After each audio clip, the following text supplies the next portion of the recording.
존경하는 내 기빈 여러분, 발표 및 토론을 맡아주신 전문가 여러분, 그리고 참석자 여러분, 바쁘신 가운데도 변하는 미 국방전력과 한국의 국방과제 세미나에 참여해 주신 모든 분들께 깊이 감사드립니다. 특히 영상 축사를 격려해 주신 국회 국방위원회 성일정 위원장님, 서면으로 축사를 보내주신 고승찬 유영원 의원님께 각별한 감사의 말씀을 드립니다. 아울러 오늘 발표와 토론, 자장을 맡아주신 연구원의 박사님들과 외부 전문가 여러분께도 감사드립니다.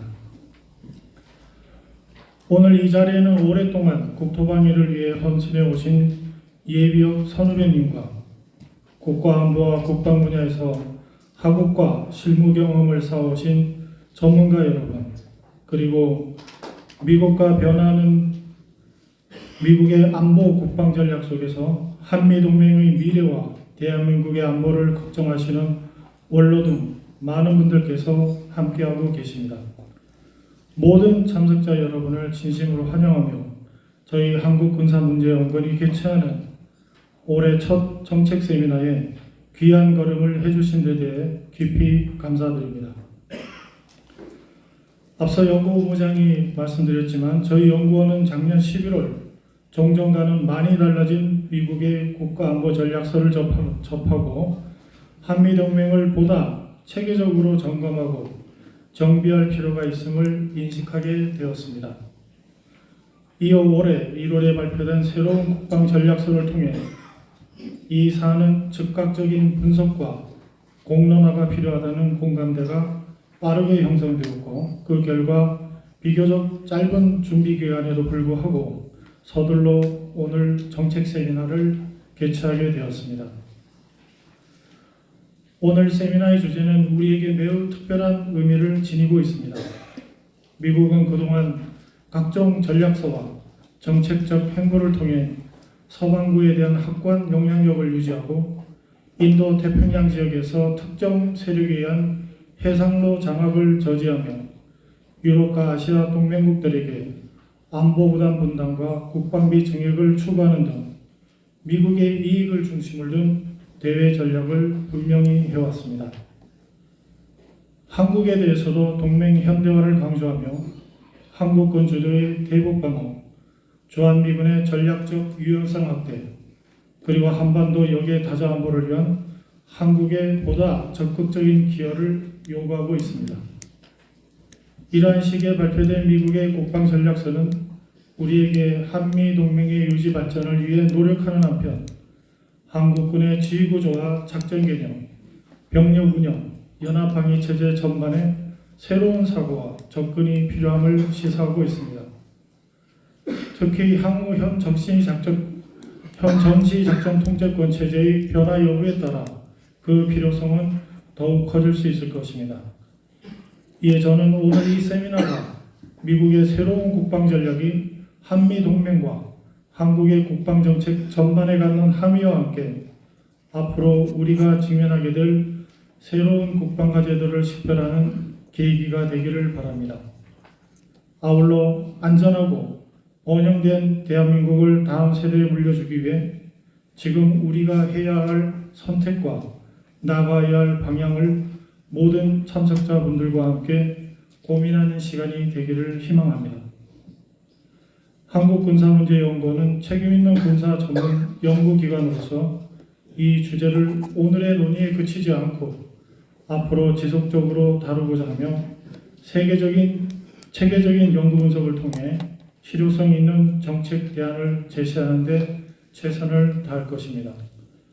오늘의 심도 있는 논의가 앞으로 대한민국 국가안보의 미래를 설계하는 데 의미 있는 시사점을 제공하고 실제 정책과 전략으로 이어지는 출발점이 되기를 기대합니다. 다시 한번 귀한 시간을 내어 이 자리에 참석해 주신 모든 분께 진심으로 감사드립니다. 감사합니다. 안녕하십니까. 국방위원장 성일종 국회의원입니다. 한국군사문제연구원에서 주최하고 있는 변화하는 미 국방 전략과 한국의 국방 과제라고 하는 아주 소중하고 정말 이 시기에 반드시 우리가 준비하고 짚고 넘어가야 될 중요한 세미나를 열고 있습니다. 김영래 원장님을 비롯해서 많은 분들 대한민국을 위한 이 국방에 있어서 큰 이러한 세미나를 열어주셔서 고맙고 감사한 말씀을 드립니다. 한반도 지형뿐만 아니라 전 세계가 안보 지형이 변하고 있습니다. 미국의 이 패권에 대한 거침없는 질주는 우리 한반도에서 이 안보 지형이 어떻게 변할 것인지에 대한 또한 초미의 관심사이기도 합니다. 새로운 정부가 들어서면서부터 이 안보에 대한 굉장히 중요한 과제를 다루고 있습니다.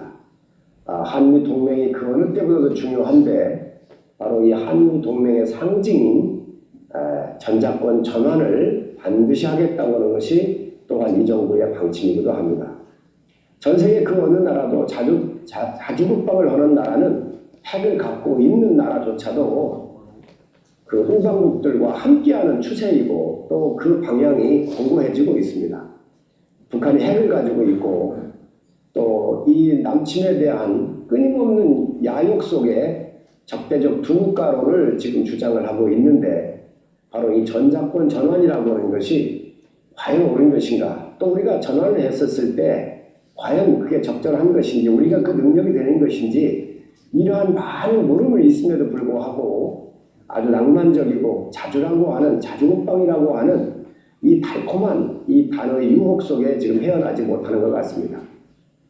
우리가 갖고 있는 위성에 대한 수 그리고 핵에 대한 준비 또 지휘체계에 있어서의 과연 미군이 우리 한국군한테 넘겨줄 것인지에 대한 수많은 질문이 있음에도 불구하고 이 전자권 전환이라고 하는 것이 국민을 속이는 정치적인 그러한 레토릭으로 지금 현재 안보를 위협하고 있는 건 아닌지 우리가 의문을 가지고 쳐다보지 않을 수가 없습니다.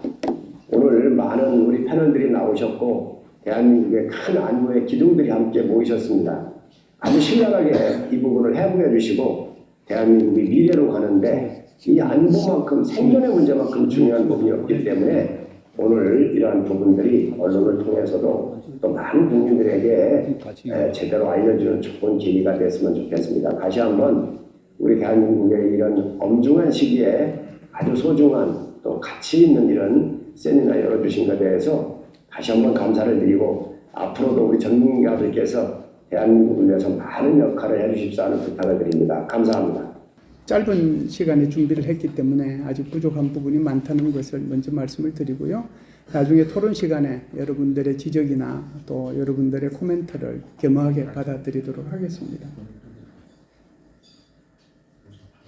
크게 핵심은 세 가지입니다. 이론적 논의부터 한국의 정책 방향까지고요. 이론적 논의부터 한번 들어가 보겠습니다. 우리가 트럼프식 현실주의라고 제가 표현을 했는데요. 여기 다 아시겠지만 대부분이 이제 자유주의, 현실주의 이렇게 얘기들 하잖아요. 그렇게 얘기들 하는데 현실주의 국제가는 그런 거죠. 국제 체제는 국가를 기본 단위로 하는 무정부적 체제고 그러다 보니까 이제 국가 이익이 중요한 건데 세력 균형이라든지 국제협력을 아주 부정적으로 보고 결국은 영악 게임이 되는 거기 때문에 이익을 찾는 데 초점을 맞춘다라고 하는 거죠. 그런데 저런 것을 가지고 트럼프 행정부에서는 어떻게 얘기를 하느냐 하면은 이렇게 얘기를 해요. 미국인의 이익을 세계 다른 나라의 이익과 혼돈하지 않겠다. 지구 반대편에 있는 사람에 대한 위협을 미국인의 위협에 대한 것과 동일시하지 않겠다. 무력을 통해서 미국의 생활 방식을 다른 나라에 강요하지 않겠다.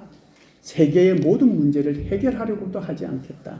그래서 미국은 개입주의나 끝없는 전쟁이나 정권 교체나 국가 건설에 휘둘리지 않겠다. 그 대신에 미국의 실질적이고 구체적인 이익을 최우선하겠다. 제가 저도 이제 살인 지가 얼마 안 되긴 하지만 미국이 낸 이런 보고서 중에서 이렇게 적나라하게 저렇게 표현한 것은 제 털나고 처음 봅니다. 조금 더 가보겠습니다. 그래서 유토피아적 이상주의를 버리고 현실주의를 가는데요. 세계 경찰 역할을 포기하겠다는 거잖아요. 결국은 자유주의 국제 질서를 포기하고 개입은 선별적으로 하겠다라고 하는 것이고요. 옛날에는 미국이 동맹을 지원을 했지만 이제는 동맹이 미국을 위해서 헌신해야 된다라고 얘기하고 있고요. 국제협력이나 국제레짐이나 다자주의에 대해서는 굉장히 부정적으로 보고 있습니다. 그래서 트럼프 대통령께서 G7 회의나 또는 APEC 정상회의 왔다가 본회의 안 하고 돌아가시고요. G20 회의는 아예 가지도 않으셨죠. 66개의 국제기구에서 탈퇴를 했고요. 유엔에 정규 분담금 22%, 평화유지 분담금 그것까지도 지금 안 내고 있죠. 그래서 유엔 사무총장이 제발 좀 도와달라고 하소연하고 있는 그런 상황이고요. 심지어는 유엔을 대체하는 평화위원회를 지난번에 다보스 포럼에서 설립을 했고 거기서 사인을 했죠. 그 엠블럼을 유심히 보신 분들이 있을 텐데 그 엠블럼이 유엔의 휘장하고 똑같습니다. 거의 똑같아요. 그러니까 그 정도다라고 하는 거예요. 그러면은 사실상 실용적 현실주의인데 지금 트럼프 2기 행정부가 추구하는 것은 실용적 현실주의를 넘어서고 있다 이렇게 저는 생각을 하는데요. 그래서 우리가 펠로폰네소스에 나오는 그 아주 유명한 그 멜로스 대화죠. 그래서 강자는 자기 하고 싶은 대로 하는 거고 약자는 강자가 시키는 대로 해야 된다라고 하는 거잖아요. 그게 2000몇백 년이 지난 지금까지도 그대로 지금 지속이 되고 있다라고 하는 건데 높은 관세 부과하고 대미 투자 강요하고 마두로 대통령 추출 및 압송하고 그린란드 매입 압박하고 유엔을 무력화하는 평화위원회를 신설하고 그러면서 이제 대통령께서 이렇게 얘기하시죠. 나를 멈출 수 있는 오직 한 가지는 내 도덕성과 나 자신의 생각뿐이다. 그래서 까불면 죽는다라고 하는 저 파포라는 것이 백악관의 게시판에 직접 올라져 있습니다. 그러면 실용적 현실주의는 조금 넘어서는 게 아닐까요? 자, 이제는 본격적으로 이론적 논의를 한번 들어가 보겠습니다. 역의 균형 전략하고 거부 반응 두 가지로 나눠서 말씀을 드릴 텐데요. 우리가 역의 균형 전략은 여기 계신 분들이 아마 미어샤이머 책을 워낙 많이 보았을 텐데 강대국의 비극이라는 책이고 그 책은 이충근 박사가 번역을 해서 굉장히 베스트셀러가 됐죠. 한번 읽어보시죠. 모든 강대국의 궁극적인 목표는 패권을 차지하는 것이다 라고 하는 거고요. 그래서 지구 전체의 패권을 차지하는 것이 제일 좋긴 한데 최선의 상태는 자신이 지역의 패권국이 되는 동시에 다른 강대국이 다른 지역에서 패권국이 되지 못하도록 하는 것이다 라고 하는 거잖아요. 그래서 역의 균형자 역할을 해야 된다. 그래서 직접 참여하는 것이 아니고요. 역의 균형자 역할을 해야 되고 그 지역에 있는 국가들한테 책임을 전가시키는 거죠. 책임을 전가시키면서 자신은 뭘 하느냐? 균형자 역할이나 매니플레이터 역할을 그렇게 한다라고 하는 거고요. 그렇게 함으로써 그 강대국이 무슨 이점이 있느냐? 상시 주둔 비용을 절감하고 국력을 보존하면서 지역 분쟁에 개입할 수 있는 리스크를 최소화시킬 수 있다. 이게 미어샤이머의 이론입니다. 근데 이것이 나중에 어떻게 적용되는지 좀 이따가 NDS 설명드릴 때 같이 말씀을 드리겠습니다. 그렇다라고 하면은 거부 방어, 소위 말해서 이제 콜비라고 하는 사람인데요. 콜비가 제1기 트럼프 행정부 때는 보좌관을 했고요. 차관보. 그리고 이제 바이든 행정부 때는 잠시 좀 쉬었다가 제2기 행정부 들어서 이번에 정책 차관을 하죠. 미국은 이제 우리하고 달라서 국방부 부장관이 있고 차관이 대여섯 명 있잖아요. 그 중에 이제 제일 차관 역할을 하는 것이 정책 차관이라고 볼 수 있는데 저 사람이 바이든 행정부 때 쓴 책입니다. 쓴 책이 바로 거부 전략이라고 하는 책이고 그것도 아주 번역이 돼서 많은 사람들이 저 책을 읽었습니다. 한번 읽어볼까요? 중국이 아시아를 지배하면 미국 본토 안보와 경제적 자유가 위협을 받게 되는 거고 그래서 중국은 대만을 신속하게 점령하려고 하는데 미국 개입하기 전에 상황을 종료시키려고 하는 기정사실의 전략을 중국이 쓸 거다. 그렇기 때문에 중국이 목표를 점령하거나 유지하지 못하도록 하는 거부 방어가 필요하다. 그런데 거부 방어를 하려면 미국 혼자서는 못하니까 반패권 연합을 구성을 해서 거부 방어를 해야 된다. 결국은 중국의 붕괴가 목표가 아니고 중국이 핵심 국가하고 자원을 지배하는 그런 패권 국가가 되는 것을 거부하는 것이다. 그러려고 하면은 미국의 동맹은 적대 국가 맞설 수 있을 만큼 충분한 방어력을 보유해야 된다. 그래서 이제 두 가지 이론을 이렇게 연결시켜 주면 미어사임은 아주 크게 얘기하죠. 이쪽에서 패권국이 되라. 그 다음에 다른 데서는 패권국이 등장하지 마라. 그러면은 저기에 있는 콜비는 뭐라고 그러냐. 그 방법론을 얘기하는 거죠. 방법론을 얘기하는데 그 방법론이 바로 거부 전략이고 그 방법론의 구체적인 형태가 바로 저기에 나와 있는 반패권 연합이라고 볼 수가 있습니다. 자, 그렇다라고 하면 NDS에 어떻게 이것이 표현이 되는지 말씀을 드려보겠습니다. 미어사이머 전략이 이제 적용이 되죠. 세계 전략하고 인태 전략하고 이렇게 나눠서 말씀을 드릴 텐데요. 세계 전략 한번 보세요. 서방부에서 패권을 확보하겠다라고 하는 거예요. 서방부에서. 그래서 이번에 NDS에 제일 중요한 것이 본토 방어하고 서방부죠. 그래서 북극에서 남미에 이르는 주요 지역 이걸 확보하겠다라고 하는 건데 결국은 이제 트럼프 폴롤이라고 하는 것이 이제 핵심으로 떠올랐잖아요. 그래서 몰로 닥터리나하고 그리고 이제 테오도로 루즈벨트의 수정안을 이것보다 이제 더 강화된 그래서 서방부 지역에 대한 배타적 이익을 확보하고 중국과 러시아의 영향력을 원천적으로 차단하겠다라고 하는 것이 트럼프 폴롤이라고 볼 수가 있습니다. 그래서 이건 미어사이머가 얘기한 서방구에서의 웨스트 헤미스피어에서 완전히 패권국이 되는 거고 남은 거 있죠. 인태 쪽에서는 중국이 패권국으로 등장하지 못하도록 하는 건데 그것이 어떻게 NDS에 나와 있느냐 하면 이것은 이제 콜비 전략하고 같이 이제 적용해서 볼 수가 있는데요. 중국의 패권을 거부하는 거죠. 인태 전략은. 그래서 미국의 유리한 군사력 균형을 유지하면서 디센트 피스라고 그래요. 적절한 평화를 유지하겠다. 그래서 이건 현상 유지하겠다라고 하는 거예요. 그래서 제1도련선에서 강력한 거부 방어 체계를 구축, 유지, 강화하겠다라고 하는 겁니다. 그러려고 하면 동맹국들이 집단 방어를 해야 된다라고 하는 거고요. 그래서 한국, 일본, 필리핀 이런 나라들이 자신의 동맹국이죠. 복원력 있고 분산되고 현대화된 전력태세를 갖춰야 된다. 중요한 건 이런 거예요. 중요한 것은 여기에 보면 지금 역의 균형 전략 미어샤이머가 얘기한 거 하나도 안 나와요.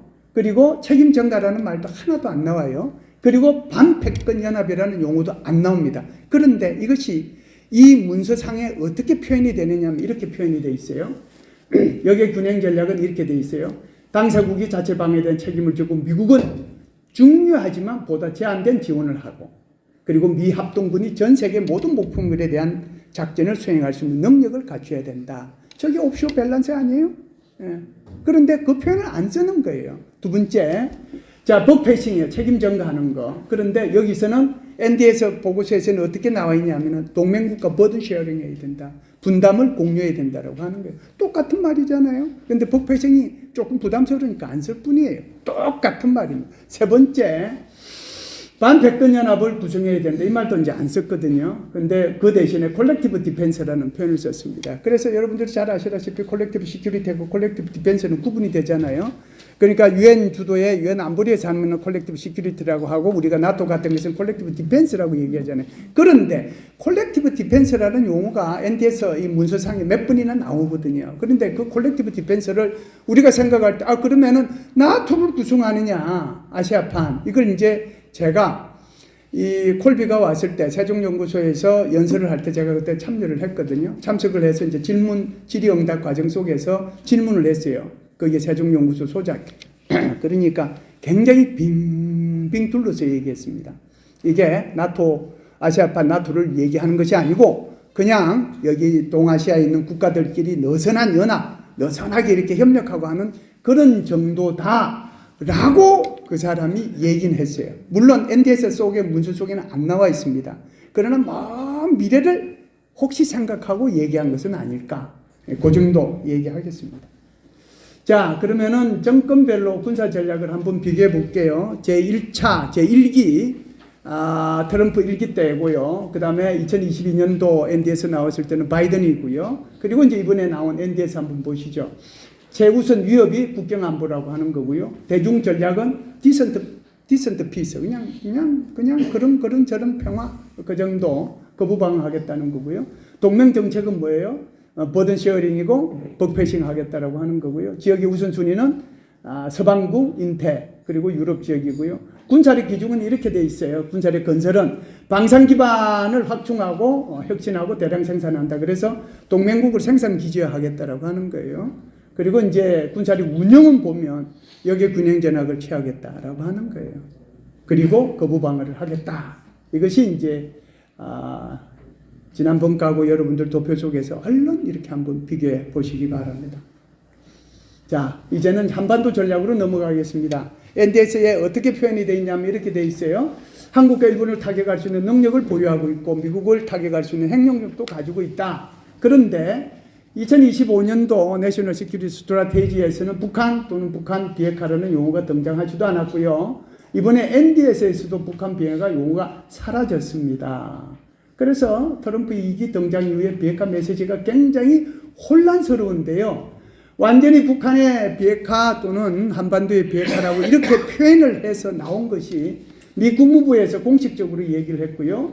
G7 외교장관 회의에서도 얘기를 했고요. 경주에서 한미 정상회담 하고 난 뒤에 팩트시트에서도 저게 나왔고요. 그리고 지난주에 한미 외교장관 회담에서도 북한의 완전한 비핵화라는 표현이 나왔습니다. 그럼에도 불구하고 트럼프 대통령은 지속적으로 북한을 뉴클리어 파워라고 이렇게 표현을 해요. 이게 뭐지? 이런 생각을 이제 가질 수 있겠죠. 좀 이따가 말씀을 드리겠습니다.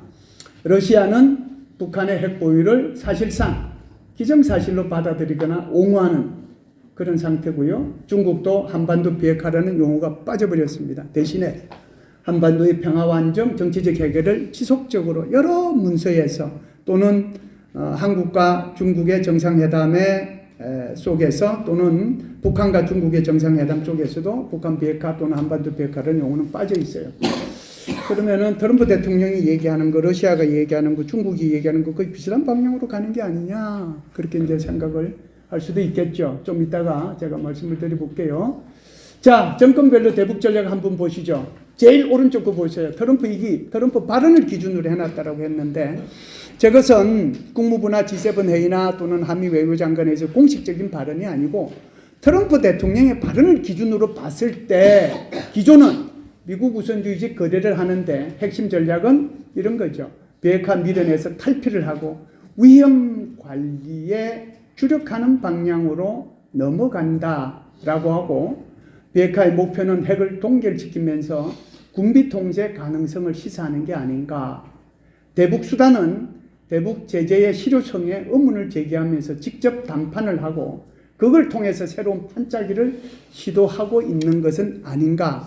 이것이 내년 4월 달에 미중 정상회담 다음에 혹시 북중 정상회담이 연달아 이어지면 바로 트럼프 발언을 기준으로 본 트럼프 2기의 대북 정책이 전략이 나타나지 않겠는가 이렇게 봅니다. 한반도 전략 한번 보시죠. 한국에 대해서 이렇게 얘기를 합니다. 강력한 군사력을 보유하고 있다. 그래서 미국은 중요하지만 제한적인 지원, 또 좀 전에도 얘기했죠. 크리티컬 그러나 but more limited support from USA 이런 말이죠. 그래서 북한을 억제하는데 프라이머리 책임을 진다라고 하는 거예요. 그래서 한 줄 남짓한 이 문구 속에 한미 동맹의 근본적인 변화를 예고하고 있다 이렇게 봅니다. 결국은 주한미군의 역할 성격 변화, 주한미군의 재조정, 전작권 전환, 그리고 제1도련선 내에서의 집단 방위에 동참하라고 하는 이런 것들이 저 한 줄 속에 다 들어가 있는 게 아닌가 이렇게 봅니다. 자, 그렇다라고 하면은 이 정권별로 대한국 전략은 어떻게 됐느냐? 트럼프 2기 거 제일 오른쪽에 보시죠. 한미동맹 역할은 중국을 억제하는 데 있다. 한미동맹의 성격은 실용적이고 상호주의 동맹으로 가고 주한미군의 성격은 전략적 유연성을 극대화하는 기동분화하는 거고 한반도의 방위 책임은 한국이 1차적 책임을 지고 지체계 전환은 전작권을 전환하는 방향으로 가고 경제기술적인 측면에서 미국의 방산 활성화에 한국이 변기창 역할을 하면서 제1도련성 거부 방어를 위한 집단 방위에 참여한다. 이게 제가 해석한 부분입니다. 자, 그렇다라고 하면 이제 이걸 기초로 해서 한국의 정책 방향에 대해서 말씀을 드릴 텐데요. 우선 북한 비핵화부터 먼저 말씀을 드려볼게요. 이재명 정부의 대북 정책 3원칙 알죠? 북한 체제 존중한다, 흡수 통일을 하는데 일체의 적대행위는 안 하겠다. 그리고 평화 공존과 공동 성장을 위한 대북 정책은 바로 END죠. 익스체인지하고 노멀리제이션하고 그다음에 디뉴클리제이션 하겠다라고 하는데 디뉴클리제이션은 바로 안 되니까 3단계를 통해서 하겠다라고 하는 게 핵심입니다. 그래서 중단시키고 축소하고 폐기하겠다. 이게 트럼프 대통령이 추진하는, 제가 좀 전에 여러분들 그 도표를 통해서 보여줬던 트럼프 대통령이 지금 추진하고자 하는 내년 4월달을 목표로 하는 그것과 방향이 유사하지 않는가 이렇게 봅니다.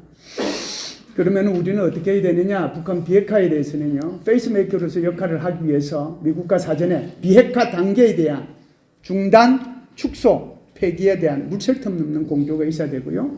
한국이 배제되어서는 안 된다라고 하는 거예요. 중국과 러시아는 계속해서 지금 묵인하거나 인정하는 방향으로 나가는데 우리가 중국과 그리고 러시아에 대해서 끊임없는 설득을 통해서 비핵화 목표라고 하는 것은 변해서는 안 된다라고 계속해서 그들한테 강요를 해야 된다라고 보고요. 그 다음에 이제 결국은 북한 핵미사일 위협에 그거는 이제 현재 상태가 그런 거잖아요. 여기에 대해서는 우리가 확장 억제의 제도와 그리고 작전 계획가 이제 이게 컨벤셔널 앤드 뉴클리어 인테그레이션 CNI가 좀 강화되고 이것이 제도화되어야 되지 않느냐라고 보는 거죠. 그리고 이와 동시에 이 연장선상에서 핵추진 잠수함, 한미 원자력 협정 개정 등이 돼야 되는데 11월 달이 되면 사실상 지금 모르잖아요. 완전히 이제 민주당이 다 석권해 버리면 그때부터는 이제 뭐 레임덕이 와 버리니까 사실상 그 전에 어지간하면 트럼프 대통령하고 좀 상당한 협정의 문제나 또는 계획의 문제가 좀 진전이 있어야 된다. 아마 우리 정부에서도 굉장히 노력을 많이 하고 있는 걸로 알고 있습니다. 자, 그 다음에 한미동맹의 근본적 변화를 얘기를 하기 위해서 동맹에 대한 NDS 내용을 하나, 둘, 셋, 넷, 다섯 가지를 얘기 한번 해볼게요. 보세요. 뭐라고 얘기를 하냐면은 한미동맹만 얘기한 게 아니고 기존 동맹에 대해서 영어 표현은 거기 보고서에 나와 있는 표현 그대로입니다. 이렇게 얘기해요. 근본적인 재편, 동맹관계에 펀더멘탈 리얼라이먼트를 하겠다라고 하는 거고 미군의 해외 주둔 태세와 동맹 구조를 리컨피규레이션 하겠다라고 하는 거고 동맹의 관리 방식을 구조적으로 시프트하겠다라고 하는 거고 버든 쉐어링을 하겠다라고 하는 거고 미국의 국방 산업 기반을 슈퍼차지하겠다라고 얘기를 했어요. 저게 5가지가 보고서에 나와 있는 그 용어 그대로입니다. 그러면은 그 용어가 가지는 의미가 뭐냐 보세요. 근본적인 재편을 하겠다라고 하는 것은 우리 한미동맹에 해서 대입해서 얘기하면 주한미군의 역할이 성격을 대북견제에서 대중견제로 변화시키겠다라고 하는 거고요. 동맹구조를 재구성하겠다라고 하는 것은 주한미군을 붙박이군에서 순환 배치 및 유연성을 강화하는 기동군으로 바꾸겠다라고 하는 거고요. 동맹 관리 방식을 구조적으로 전환하겠다라고 하는 것은 시혜적 동맹에서 거래적 쌍방향 동맹과 동맹을 자존자로 셀프 릴라이언트 시큐리티예요. 전환하겠다라고 하는 거고요. 버든 쉐어링 하는 것은 GDP의 국방비를 상당히 많이 올려서 자력 방어시키고 제1도련선에 대해서 집단 방위를 하겠다라고 하는 거고요. 미국의 국방 산업을 슈퍼 차지하겠다라고 하는 것은 미국의 산업 역량 복구 과정에 한국을 포함한 동맹국의 자본기술 생산력을 결합해서 한국을 변기창으로 활용을 하겠다라고 하는 내용입니다. 제가 해석한 것은요. 자, 그렇다라고 하면은 이 5가지를 가지고 대한민국은 그러면 어떻게 해야 되는지 6가지로 나누어서 여러분들한테 말씀을 드려볼게요. 첫 번째요. 주한미군의 역할과 성격 변화. 이거 기정사실화 해야 돼요. 안 할 수가 없죠. 그래서 한국 방위에 한국화를 위해서 노력해야 된다. 한국이 1차 책임지는 거죠. 그래서 이제는 우리 머릿속에서 57만 명, 60몇만 명 이렇게 해서 대규모의 미 정군이 올 것이라는 달콤한 꿈에서 깰 시간 됐다. 그래서 한국 방위의 한국화가 필요하다라고 하는 것을 말씀을 드리고요.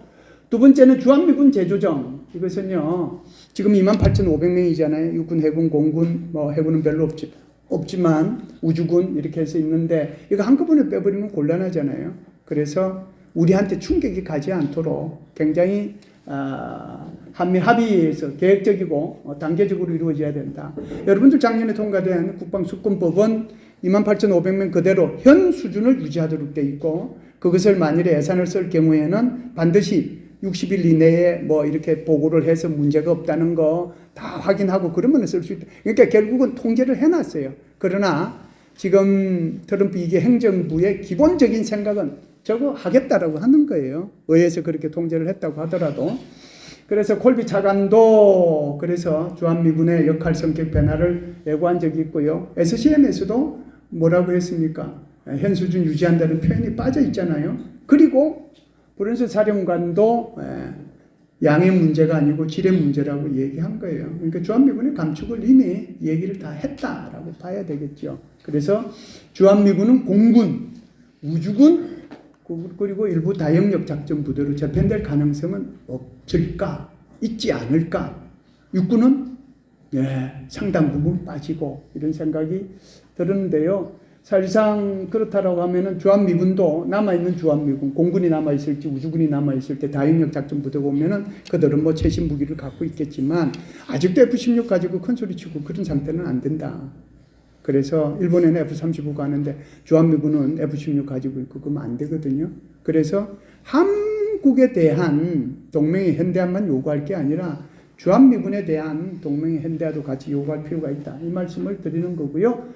세 번째 말씀드릴 것은 주한미군의 전략적 유연성 수용하되 한국군의 전략적 유연성에 대해서도 확실하게 매듭을 좀 지을 필요가 있다. 그래서 사실상 저거는 뭐 2006년도에 이미 다 끝난 거잖아요. 그래서 그때 당시에 반기문 장관하고 라이스 국무장관하고 다 끝난 건데 주한미군의 전략적 유연성은 그때 다 끝났고 그 뒤로도 뭐 이라크 전할 때 아프가니스탄 전할 때 항상 그냥 한국하고 얘기했다 그러고 들락날락 했어요. 그래서 주한미군의 전략적 유연성 문제가 없어요.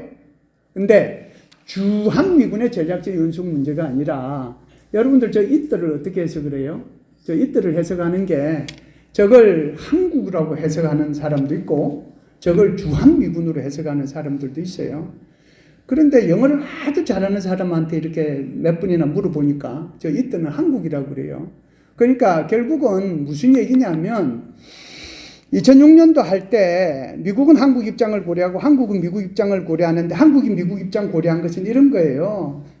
이 미국의 세계적인 전략을 한국이 인정을 하고 그래서 그 전략 변화에 따라서 주한미군의 전략적 유연성을 한국은 인정한다. 그게 첫 번째예요. 그러면 미국은 한국을 인정하는데 뭘 인정하느냐?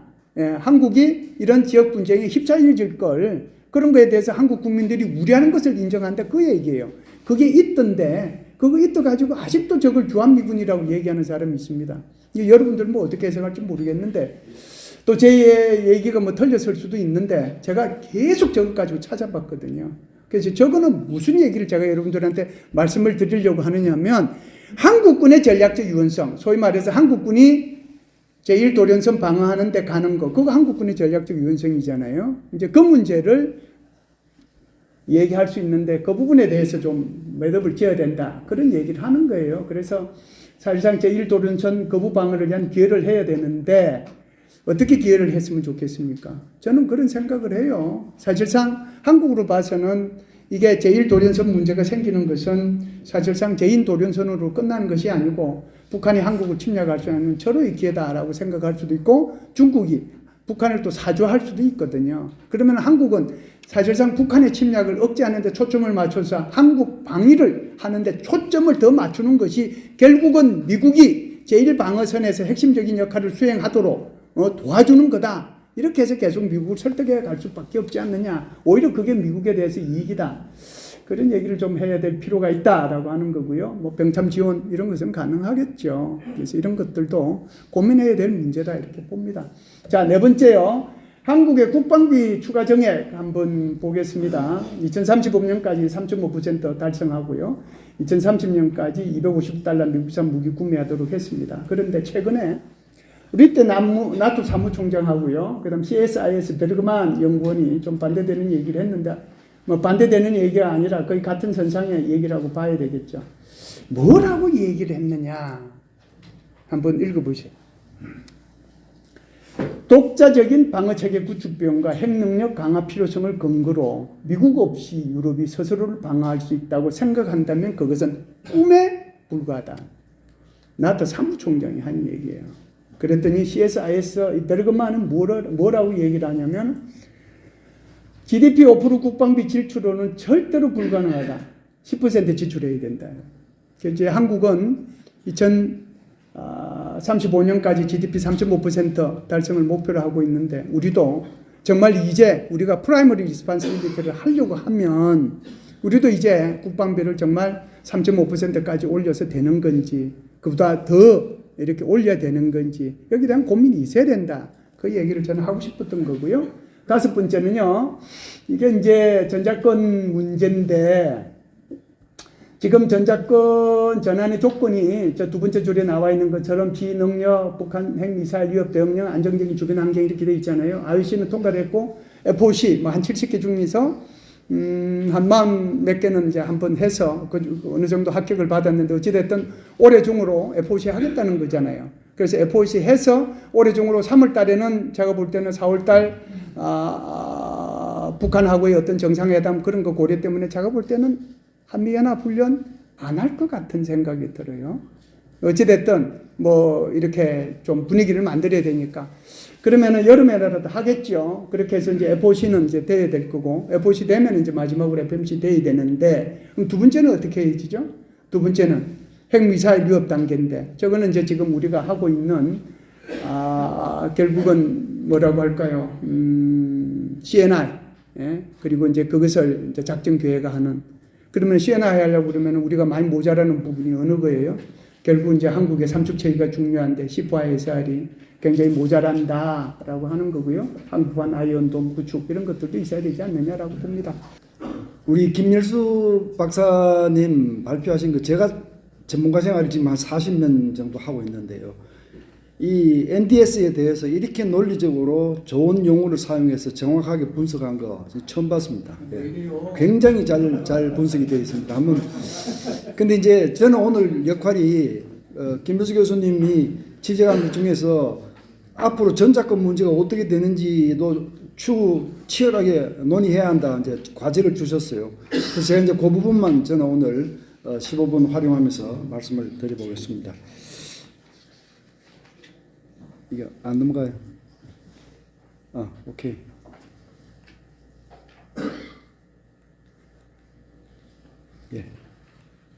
예. 자, 앞에서 쭉 설명을 하셨는데요. 지금 트럼프 대통령은 한마디로 좀 전문적인 표현을 쓰면 모든 걸 내 맘이야 이거죠.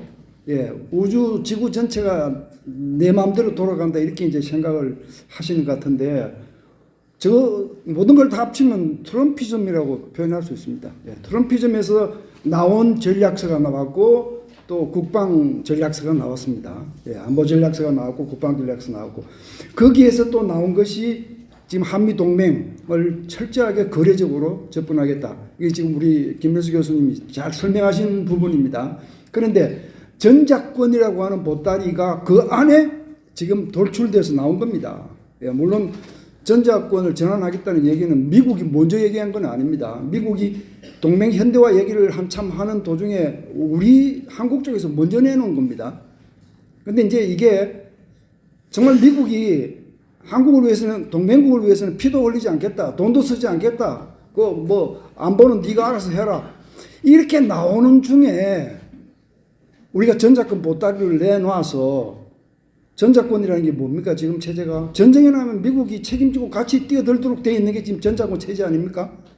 그거를 변화시키겠다는 제안을 지금 한국이 해야 되는가? 이제 이런 고민이 굉장히 많이 되었어요, 저는. 그래서 오늘 이 말씀을 드리게 됐는데 더 직접적인 계기는 2018년도에 정경두 장관과 매티스 장관이 맺은 연합방위 지침, 전작권 전환 이후에 연합방위 지침이라는 합의서.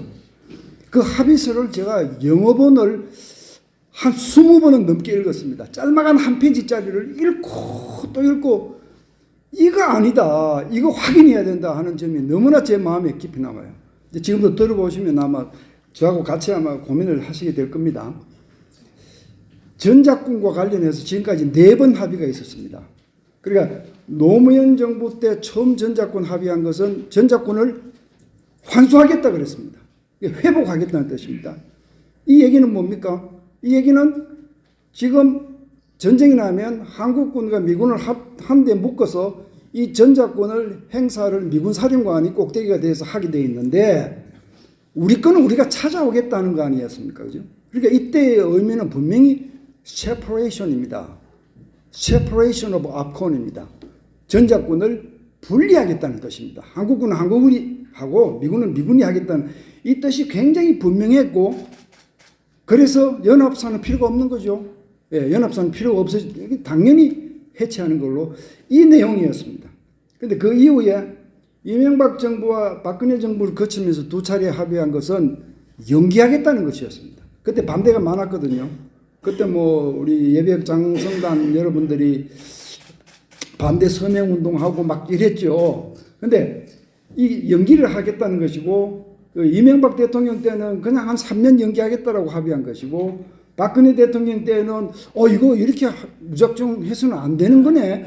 여건이 충족된지를 확인하고 전자권을 체제를 바꿔야 되겠네. 이렇게 연기한 거거든요. 그게 이제 이 문재인 정부 때 내려와서 2018년도 이게 전자권 전환과 관련해서는 가장 최신의 합의입니다. 이게 이외의 합의가 아니에요. 별도의 비공식, 비공개 합의가 있다면 또 모르겠는데 공개된 걸로는 이게 최종입니다. 가장 최신이고 그 내용은 이런 겁니다. 3단계 평가를 거쳐서 여건이 충족된지를 확인하고 이제 괜찮겠네 이렇게 확인되면 전자권 전환하겠다 이런 얘기고 그런데 밑에 한번 보십시오. 이때부터는 전환이라고 하는 용어가 표준말이 된 거예요. 이 전환이라고 하는 용어가 저한테는 굉장한 혼란을 주고 있습니다. 지금 전환이라고 하면 여러분 제 손 한번 보십시오. 한국군과 미군이 같이 싸우게 돼 있는 이 보따리를 풀어 헤치지 않고 그대로 꼭대기에 대장을 미군에서 한국군으로 넘긴다 이런 뜻이잖아요. 그렇죠? 지금 전환이라는 용어를 그렇게 사용하고 있고 또 연합사가 존속하는 걸로 되어 있습니다. 여기에는 이 얘기는 그러면 전환이 맞구나. 전쟁이 나면 한국군 미군이 한 덩어리가 돼서 싸우는 체제는 변함이 없구나. 다만 대장이 미군에서 한국군으로 바뀌는 것밖에 없네. 그럼 전자권 전환해도 큰일 날 거 아무것도 없네. 지금 이게 여기 계신 많은 분들이 알고 계시는 내용 아닙니까? 그렇죠? 제가 이제 이 내용을 미디어 뉴스 언론들을 쭉 추적을 해보니까요. 이 2018년도에 이 합의가 나오고 나서요. 온 전신 언론들이 다 도배를 했습니다. 그러니까 앞으로 존재할 미래 연합사에는 한국군 대장이 사령관이 되고 미군 대장이 부사령관이 된다. 그냥 그렇게 딱 나와 있고요. 읽어보면 체제가 변하는 게 없어요. 전쟁을 하면 한미군이 같이 싸우는 체제가 변하는 게 없어요. 대장만 한국군으로 넘어오는 거예요. 반대할 이유가 별로 없어요, 사실은. 이렇게 언론들이 다 보도를 하고 했었고요. 그러다가 윤석열 정부를 거치면서 이 얘기가 이제 죽었다가 다시 이제 이재명 정부 와서 다시 올라오면서 지금 또다시 이런 보도가 나오고 있고 여기 계시는 많은 분들도 그렇게 이해를 하고 있고 이게 언론 보도입니다. 그런데 저는 오늘 이 언론 보도에 대해서 강력하게 이의를 제기합니다. 이 부분은 반드시 확인해야 한다. 이거 확인하지 않으면 큰일 날 수 있다. 이런 생각을 가지고 강력하게 이의를 제기합니다. 자, 한번 보시죠. 이런 쭉 다 그렇게 나왔습니다. 자, 그러면은 2018년도에 있었다는 그 연합방위지침, 이 국방부 홈페이지에 있는 한글본 합의문과 영어본 합의문을 제가 양쪽을 놓고 한 달 내내 검토를 했습니다. 사실 간단한 한 페이지짜리 문건을 제가 몇 가지 차이점을 한번 말씀드려보겠습니다. 한글본에는요, 이 문건의 제목이 전자권 전환 이후 연합방위 지침 이렇게 나와 있습니다. 저 얘기는 보따리를 풀어헤친다는 뜻이 아니죠. 보따리는 그대로 있다는 얘기죠. 그런데 영어에는 어떻게 되는지 한번 보십시오. 영어에는요, 연합방위라고 하는 말이 없습니다. 연합방위라는 말이 없습니다. 한글본에는 집어넣어 놓은 거죠. 그냥 영어에는 전자권 전환 이후의 가이딩 프린시플 지침이에요. 이게 다예요. 연합방위라는 얘기가 왜 들어갔느냐? 미국이 하지 않은 연합방위 얘기가 우리 국문본에 왜 들어갔느냐? 이제 이렇게 제가 의심을 가졌고요. 두 번째로요. 이 목적을 보시면요. 한국군은 이렇게 되어 있습니다. 조건이 기초한 한국군으로의 전자권 전환 이렇게 되어 있습니다. 이 얘기는 풀어지지 않는 보따리, 여전히 한미군이 같이 싸울 수 있는 보따리를 한국군이 가져가서 그럼 미군도 같이 한국군 밑에 들어간다는 얘기죠. 그렇죠? 근데 영어에는 그렇게 되어 있지 않습니다. 한번 보십시오. Opcon of Rock Forces. 한국군에 대한 전자권을 전환하는 문제로 되어 있습니다. 네, 한국군의 전자권을 한국군으로 전환한다는 게 분리잖아요. 네, 분리라는 뜻이잖아요. 영어본에는. 이게 지금 미국 사람들이 이것저것 생각하고 용어를 함부로 썼을 것 같지는 않아요. 예. 그 다음에 이제 세 번째 한번 보십시오. 연합사 존속하는 걸로 되어 있습니다. 2018년도에는. 그런데 이 연합사를 우리 언론에서는 다 미래연합사라고 그러고 방금 우리 김명수 교수님도 국방부에서 이런 얘기를 쓰니까 미래연합사라고 불렀었는데 영어에는 미래라는 표현이 없습니다. 전자권 전환 이후에 존재할 연합사라고 풀어서 그냥 설명해 놨을 뿐입니다. 미래라고 하는 표현은 우리 언론이 만든 겁니다. 미래연합사 이렇게 부르는데 그러나 뭐 그렇게 불러도 이 부분은 큰 문제는 없어요. 미래에 존재할 연합사라는 의미로 쓰는 거니까 큰 문제는 없습니다. 근데 이제 전작 문제는 그 밑에 걸 보시면요. 우리 국문본에는 연합군 사령부는 독립적인 상설기구로 운영한다. 이렇게 되어 있고요. 연합군 사령부 예하의 연합군 구성군 사령부를 편성한다. 이렇게 되어 있어요. 밑에 부분은 영어에도 그렇게 나와 있습니다. 그러니까 미래에 존재할 연합사 밑에도 구성군 사령부들이 존재한다는 뜻. 이 얘기는 영어에도 그대로 나와 있습니다. 그런데 그 위에 표현을 보면요. 우리는 독립적인 상설기구라고 했는데 영어에는 separate standing entity로 되어 있습니다. 분리되어 존재한다 이 뜻입니다. 이건 번역이 조금 뻥튀김 됐죠. 마치 연합사가 현재 연합사와 못지않는 위상을 갖거나 오히려 더 큰 위상으로 한미군을 통솔하는 것처럼 이런 표현으로 들릴 수 있어요. 독립이라고 하면. 영어 세파리티에는 절대로 그렇게 해석할 여지가 없습니다. 제가 보기에는. 그래서 이 부분도 번역이 좀 정확하게 된 것은 아니다. 이런 생각을 하면서 제가 읽었고요. 그 다음에 이제 사성장군 얘기. 한국군 사성장군이 오고 부사령관에 미군 사성장군이 오는데 이게 언론에 그렇게 나와 있어요. 그런데 영문에는 그냥 Korean General or Admiral 이렇게만 나옵니다. 미국도 마찬가지고요. 제너럴과 애드미럴이라고 하는 것은요. 사성장군도 의미하지만 준장에서 대장까지를 총칭하는 용어로도 자주 쓰입니다. 여기 사성장군이라고 하는 표현이 영어에 없습니다. 그런데 우리 언론들은 계속 사성장군이라고 쓰고 있는 거죠. 우리 신문기자들 영어 합의본 읽어보지도 않았어요. 제가 보니까. 국방부에 올라있는 한글본만 보고 이제 그렇게 얘기를 하는 것 같은데. 자, 이런 차이점들을 보면 우리가 규명해야 될 것들이 있습니다. 예. 제가 이제 세 단계를 거쳐서 이 연합 전자권 문제의 변화를 가져와야 한다. 성결 과제 세 가지라고 했는데 그 중에 첫째가 바로 이겁니다. 전자권이 전환되고 나면 지금 용어 쓰는 걸로 전환되고 나면 그 이후에 일어날 일들이 지금 언론들이 보고하고 있는 그 내용이 맞느냐 아니냐를 확인해야 하고 국민이 이거 알아야 합니다. 여러분 딸내미 결혼식이는데 가짜 이력서를 드리면 신랑 이력서를 보고 이 신랑 합격이 아니다 결정할 수 있습니까? 이게 이력서가 가짜인지 진짜인지 확인을 하고 국민한테 알려야 되는 거죠. 그래서 보시면 제가 이제 그러면 아니야 지금 그렇게 다 돼 있어. 미래연합사도 있고 그 밑에 구성군 사령부도 다 들어오게 돼 있으니까 김태우 박사 당신이 생각하는 것은 기우야. 공연한 걱정이야. 이렇게 생각하시는 분들한테 제가 이렇게 묻고 싶은 겁니다.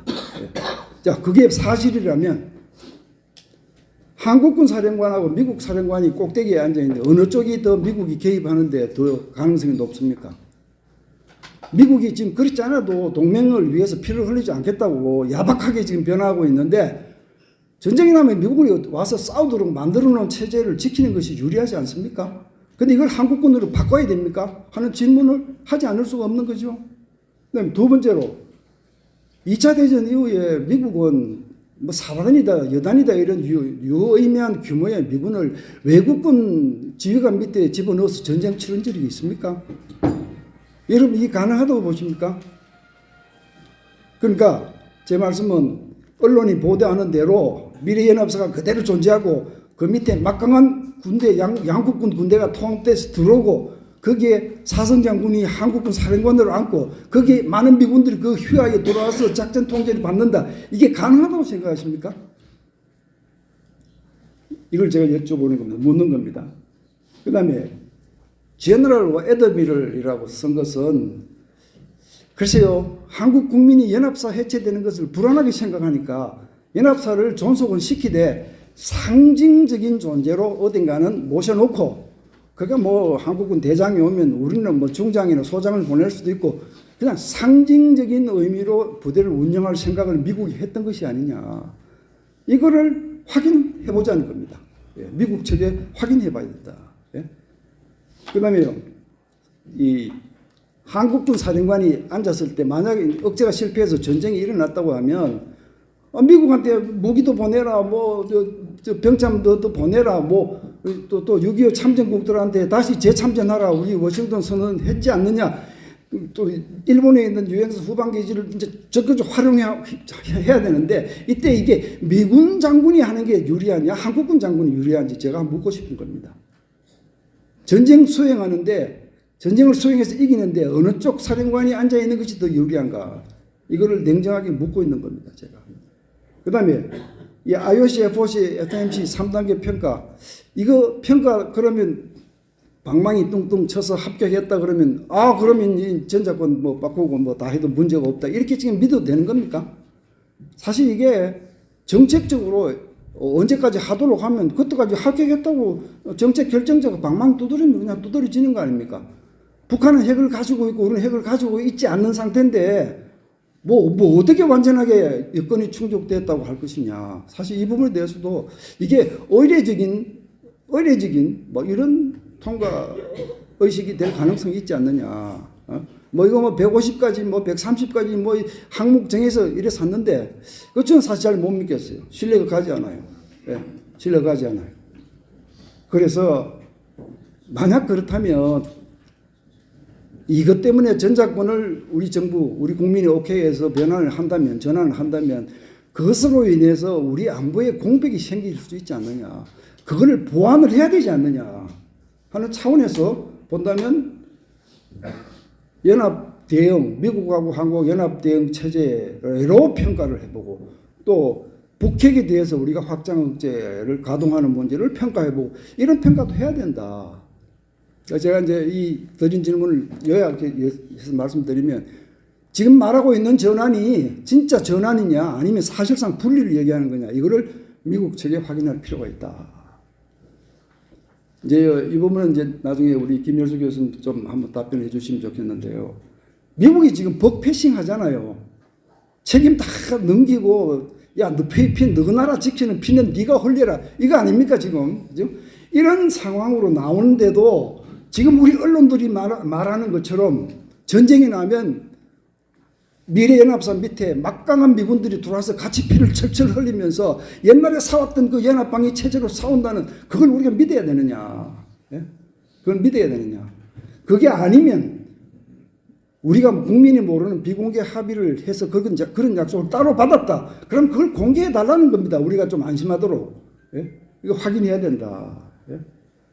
critical but more limited support. 이게 그 NDS에서 한국 파트 나올 때 저렇게 써놨어요. 한국은 이제 뭐 방위산업도 잘 돼 있고 돈도 많고 기술도 많으니까 뭐 아주 크리티컬한 거는 우리가 도와주지만 그 더 리미티드, 더 적은 지원만 해도 된다 이제 이런 얘기인데 이게 도대체 뭘 의미하는 거냐? 지상군 안 보내겠다는 거냐? 예? 핵 억제만 해주고 일체 다른 컨벤셔널 개입은 하지 않겠다는 뜻이냐? 그러니까 여기에 대해서도 좀 더 구체적으로 미국 의도를 우리가 알아야 될 필요가 있습니다. 자, 이런 질문들을 제가 던졌고요. 그렇다면 두 번째 단계, 전작권을 손대기 전에 두 번째 단계에서는 생길 수 있는 안보 공백을 메워야 한다. 그게 그 순서가 빠지면 안 된다. 제가 여러 가지 얘기를 했는데요. 핵심은 이겁니다. 만약에 저 같은 사람이 지금 우려하고 있는 이 상황대로 간다면 국민이 잘 모르고 있는 사이에 전환이라고 말은 하지만 사실상은 분리처럼 이렇게 간다면 그것으로 인해서 챙길 수 있는 우리 안보 공백은 메우고 가자. 예, 메우고 가자 하는 뜻입니다. 그러니까 대한방위공약 더 튼튼하게 해주고 또 한미동맹조약에 자동 개입, 핵 우산 이런 얘기도 좀 써주고 개정도 하고 뭐 안 되더라도 요구라도 하고 예, 이런 공백을 메우는 과정을 거치자. 예, 이런 지금 이따가 또 드릴게요. 네, 우리 저승사자가 오셨습니다. 예, 마지막 세 번째 단계는요. 그렇게 제대로 정착권 전환이 이런 것이다 하는 것을 국민이 알고 또 우리 정부와 국방부가 두 번째 단계에서 안보 공백을 메우는 노력을 하고 그러면 세 번째는 이걸 가지고 국민 토론에 붙여야 한다. 국민 토론에서 찬반에 대해서는 제가 오늘 이 자리에서 얘기하지 않겠습니다. 이게 뭐 진보 생각, 보수 생각 이렇게 또 대립될 수 있는데 상호 존중해야지요. 예.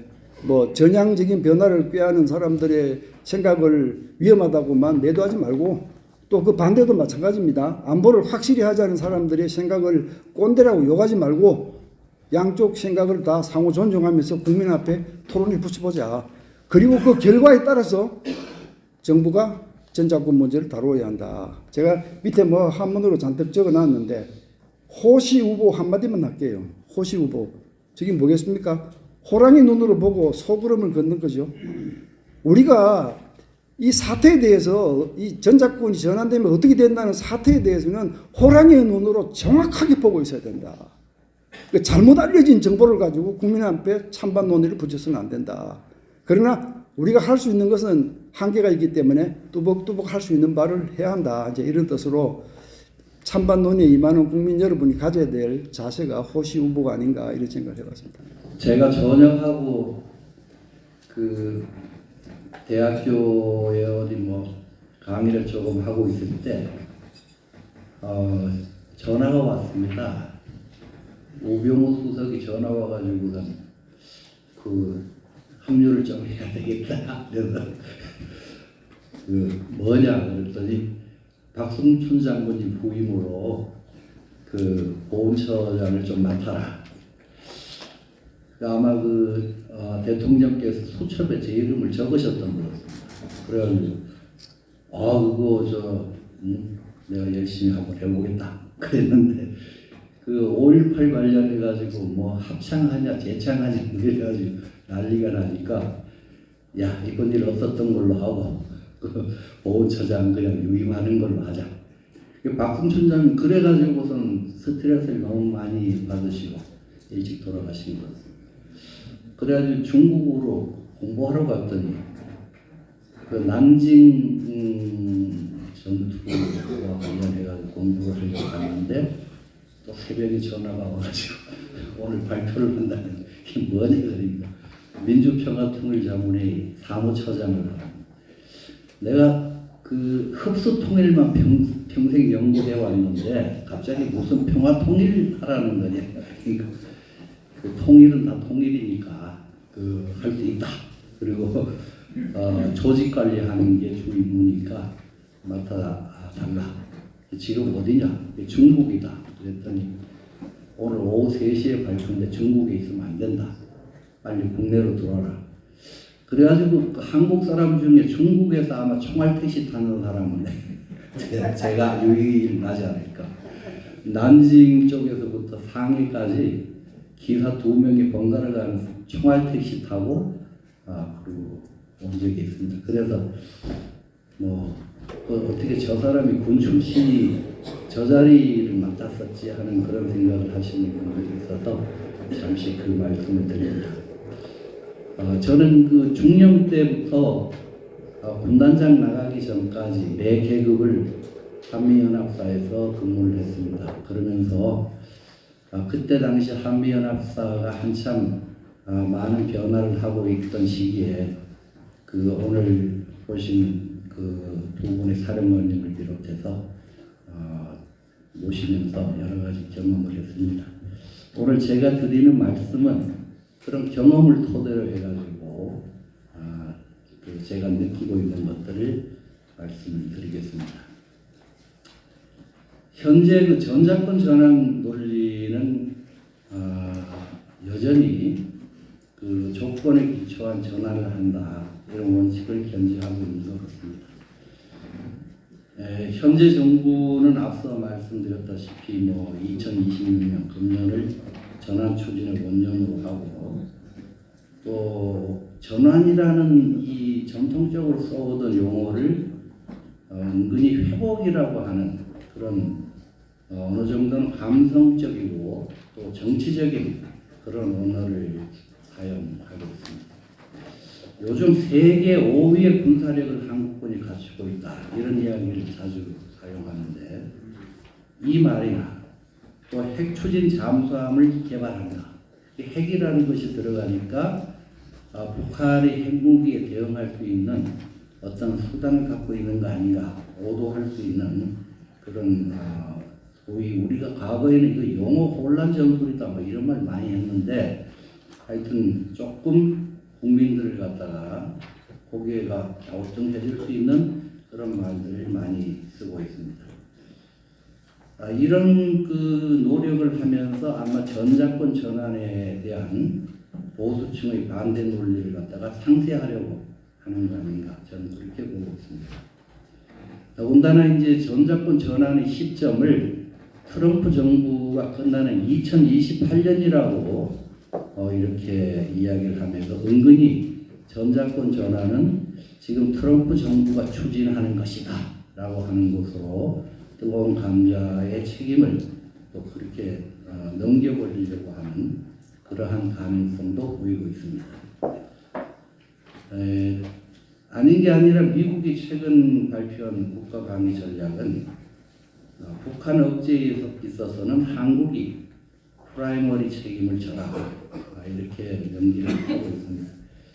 아시다시피 아까 이야기한 그 콜비 국방부의 정책 차관이 이런 정책의 그 주도 역할을 하고 있는데 이 사람은 꾸준하게 한국의 그런 주도적 역할을 강조해 오던 사람입니다. 그리고 이 NDS가 발표된 그 이튿날 그 사람이 보직을 받고 나서 첫 번째 해외 방문지로 한국을 택하고 다시 그 다음에 일본을 방문하면서 자기가 작성한 NDS에 대한 타당성을 갖다가 이렇게 싱크탱크들을 통해서 확산시키려고 했었습니다. 근데 여기에 이제 그 나오고 있는 그 말들이 보면은 미국이 이제 종전의 동맹과 이제 손을 떼겠다고 하는 절연을 갖다 선언하는 것인지 아니면 앞으로 자기들이 집중해야 될 주한미군의 전략적 유연성을 갖다가 확보하기 위한 그런 의도인지 이러한 것들에 대해서는 아직까지 우리가 좀 더 명확하게 파악을 해볼 필요는 있습니다. 일단 이제 전자권 전환이 이루어지면 지금 가칭 비례연합사령부라고 그러는데 지휘구조는 지금 뭐 양측이 합의한 대로 바뀌게 되겠습니다. 근데 그 밑에 있는 실제 싸움을 하는 6개 구성군 체제는 그대로 유지가 되고 다만 해군이나 뭐 특수전 같은 종전의 그 미군 사령관이 맡던 그 자리는 한국군 사령관이 맡는 것으로 이렇게 전환이 됩니다. 근데 이제 7공군 사령관이 00구성군 사령관 역할을 하면서 거기서 담당하는 합동 공중 타격계 ATO 같은 것은 우리 한국군도 능력이 충분히 되지만 이 ATO를 72시간 전부터 그 종합을 해가지고 만들어가는 그 능력은 아직까지 미국이 불충분하다 이렇게 보는 것 같습니다. 더군다나 한국의 작전 정보가 미국 공군이 봤을 때 그다지 크지 않은 데 비해서 한국군과 미군의 여러 가지 공중 세력이 한꺼번에 작전을 해야 되는 관계로 대단히 복잡한 그런 계획 수립 절차가 필요한데 한국군한테는 구체적인 내용도 알려줄 수가 없고 하니까 공군의 역할은 그대로 미군이 하겠다고 이렇게 마치 양보하듯이 하고 있는 것입니다. 본질적인 변화는 이제 주도적인 역할을 누가 하느냐 여기에 달려 있는데 그 미군이 지상군을 갖다가 지상전을 갖다가 직접 하지 않고 그냥 동참한다 하는 수준으로 이렇게 표현을 하고 있는데 이 동참한다 이게 뭘까요? 저는 아까 그 NDS를 분석하시면서 제한적이지만 매우 중요한 임무 이렇게 그 소개를 하셨는데 그 WMD 확산 방지입니다. WMD 확산 방지. 그러니까 북한 지역에 있는 핵시설, 핵탄두 이것들이 전시의 외부로 흘러나가는 것을 방지하기 위한 그 작전은 미 지상군이 할 수밖에 없겠다. 그 왜 그러냐 하면 예를 하나 들어보겠습니다. 2006년도 1차 핵실험을 하고 나서 한미연합사에서 수많은 북한의 WMD에 대한 그런 그 자료를 토대로 논의를 했었습니다. 그때 이런 그 토의를 한 적이 있어요. WMD 시설 하나를 갖다가 미국의 WMD 무력화하는 특수부대가 있는데 그 무력화하는 특수요원들이 들어갈 때 경계는 한국군이 지원을 해줘야 되겠다. 이 특수부대에 좀 할당돼야 되겠다. 그러니까 그 논의를 할 때 특전사에서 각 지역별로 1개 지역대씩 할당하면 되겠다 이렇게 이야기하더라고. 이 지역대가 몇 개 팀이고 몇 명이냐 하니까 한 100명 정도 되고 뭐 어떻다 설명하니까 그게 아니고 보병 1개 연대 이상이 필요하다. 보병 1개. 그러니까 광범위한 지역에 1,500명 이상 정도의 규모가 되는 그 부대가 북한 지역에 전쟁 개시와 동시에 바로 낙하산으로 들어가든 뭐 어떻게든 들어가가지고 각 지역을 확보해야 된다는. 그러니까 전시작전권 이야기도 나오겠지만 우리가 생각하는 전시작전과 미국이 경험하고 제시하는 그 전시작전의 내용은 완전히 다른 겁니다. 그거 하나로. 우리는 그것도 모르고 있었죠. 그래서 아주 결정적이지만 제한적인 작전을 미군이 하겠다 하는 것은 바로 그런 것을 의미하는 거 아닌가 저는 그렇게 생각하고요.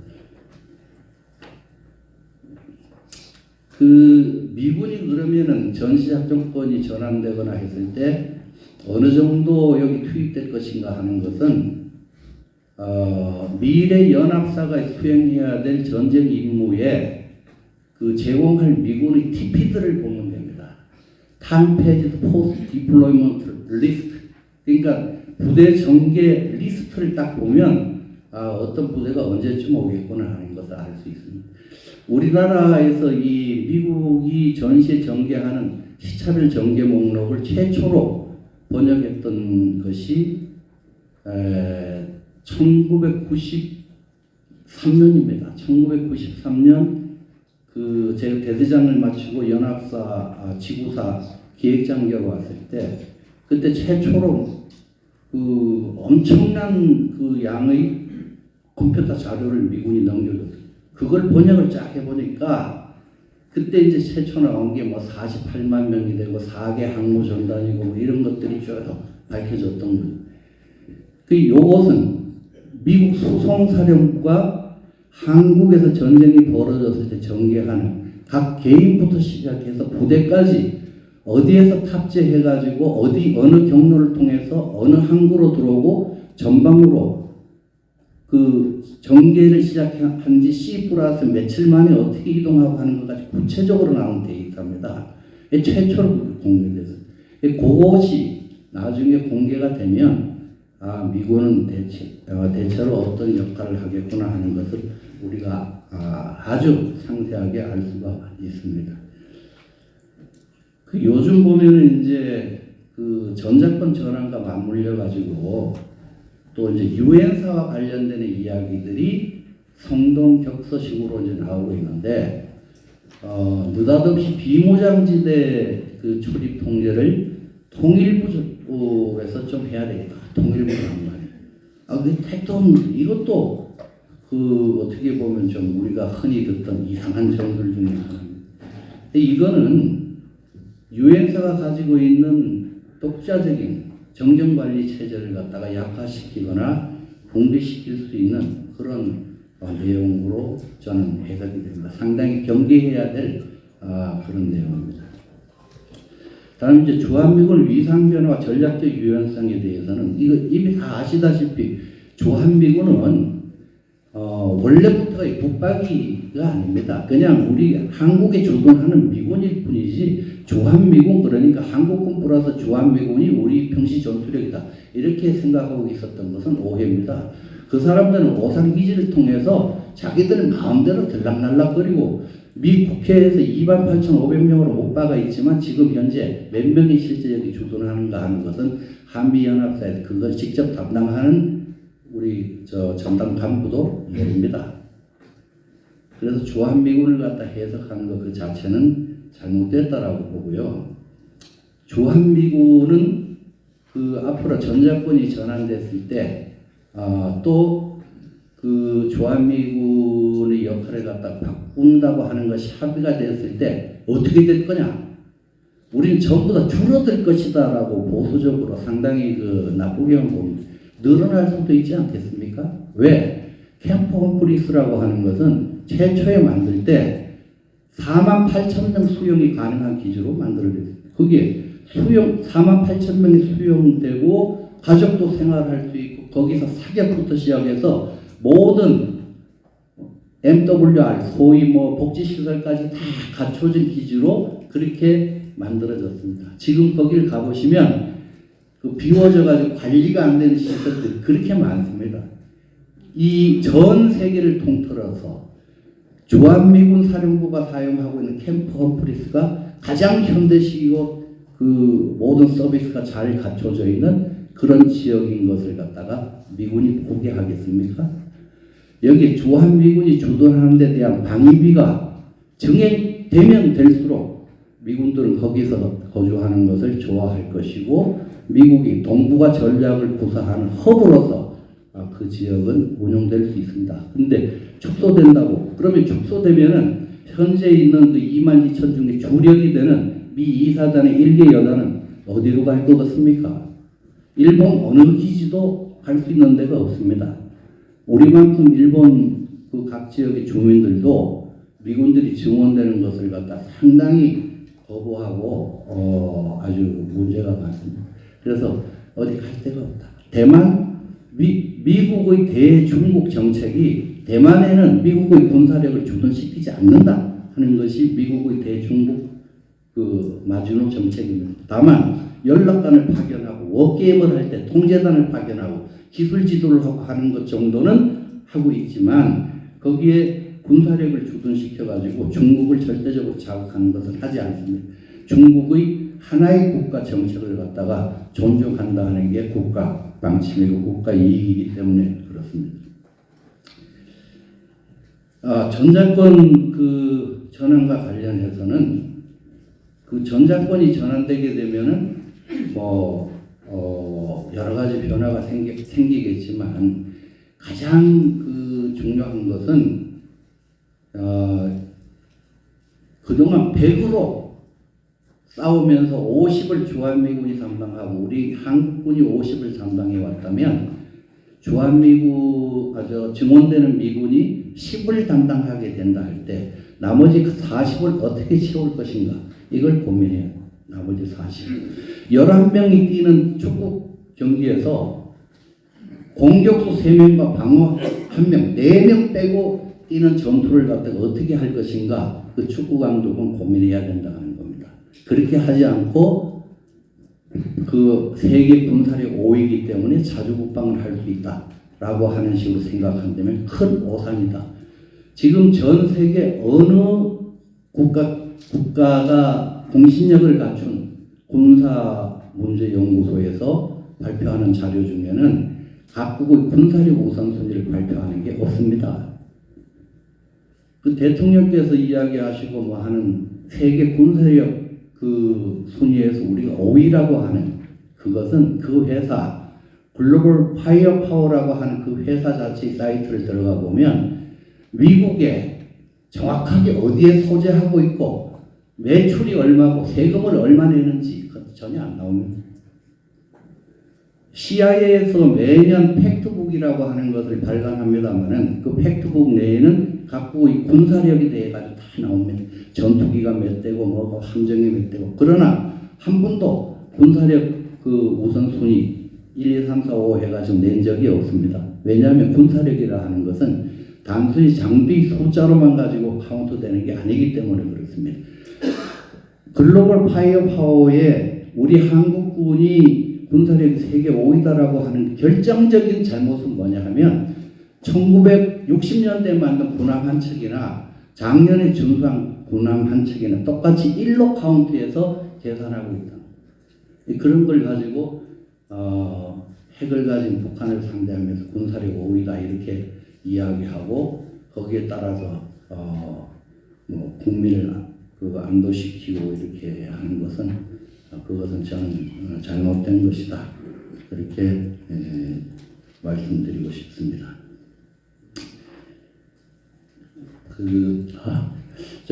하나 더 이제 말씀드리면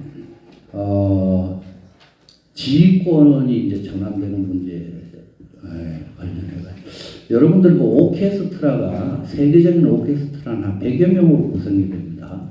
필하모닉이라는 베를린 거기 보면 4개 파트가 오는 목관, 금관, 타악기, 뭐 현악기 이렇게 있는데 그 오케스트라 100여 명을 지휘하던 사람은 축소된 40명이 연주하는 것도 지휘할 수 있습니다.